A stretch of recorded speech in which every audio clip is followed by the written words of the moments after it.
Today, parents might start seeing an extra few $100s in their bank accounts. The first round of the expanded child tax credits are set to kick in. Jared Hill joins us in our Washington bureau with those details.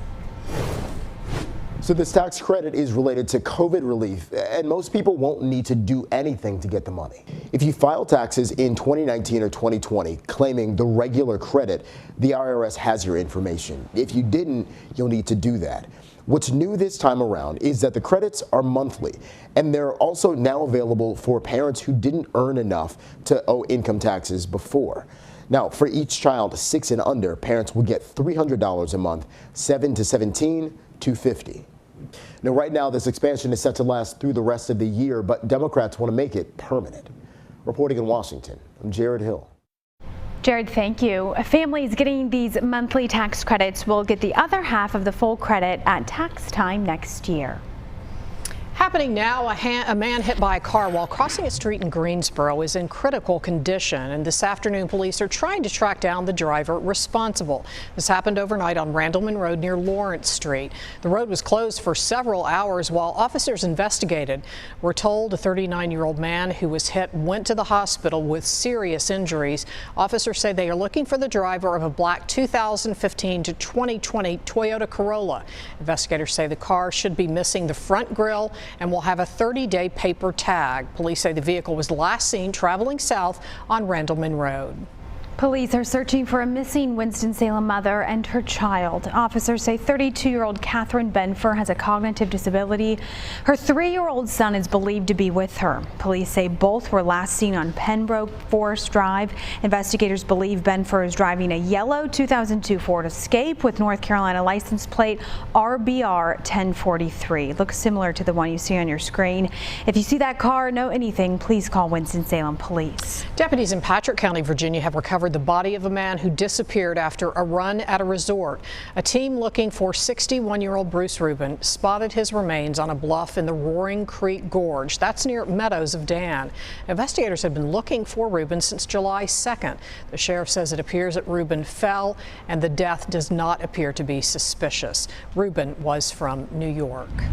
All right, turning now to your WXII 12 first warning weather as we take a live look from our camera in downtown Graham. Meteorologist Dave Aiken joins us, and Dave, it's another steamy day outside, kind of what we expected, I guess. Well, you're right. It's kind of the same trend we've had, Kimberly, across the area. And of course, we had those big storms across the region yesterday. Nothing severe, but we had some heavy rains, lots of lightning yesterday. I don't think we'll see quite that amount in that intensity level as we go on into later this afternoon. But you're right. Temperatures are into the mid 80s right now, getting on up to around 90, maybe a few low 90s later this afternoon across the Piedmont. Temperatures up in the mountains into the 70s at this hour, low 70s there. And the muggy conditions are starting to encroach upon the mountains as well. Wind speeds have been out of the west and the northwest a little bit this afternoon, kind of variable, but fairly light. Nothing real breezy out there at the moment. And we don't have a whole lot to show you on the radar. However, there are a few showers that have been trying to get going up into areas of Wilkes County at the moment. And you can see these just kind of push on just on off to the east a little bit more. We'll see how they hold together as we get on into a little bit later on this afternoon. So with the heat, the humidity in place, maybe a stray storm today, but not as plentiful as what we saw yesterday across the region.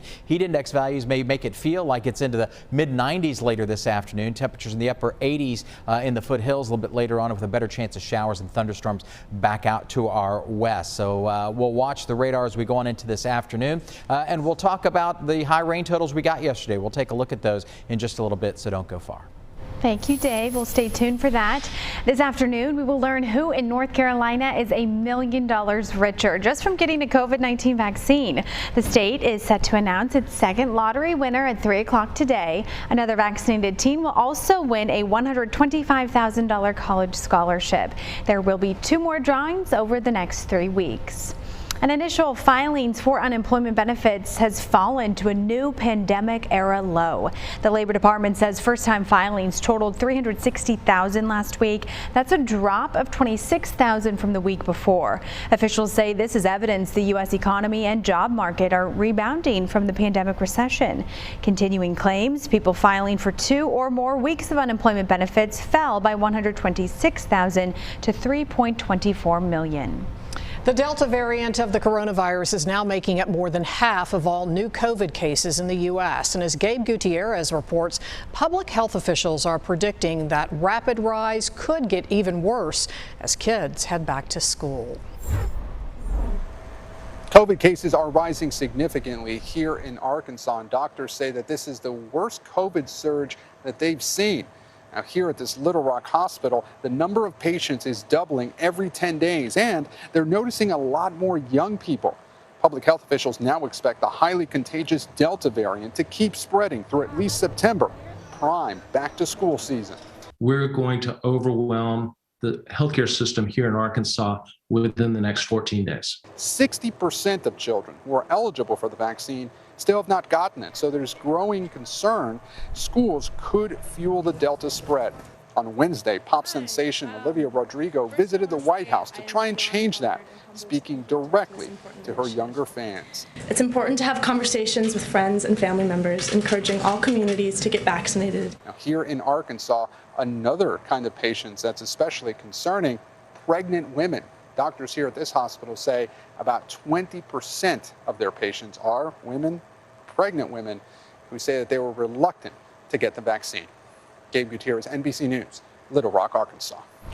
The North Carolina Medical Society is urging teenagers to get the COVID vaccine. The group represents thousands of physicians and physicians' assistants statewide. They say adolescents should get vaccinated if they haven't done so already so they can return to in-person classes this fall.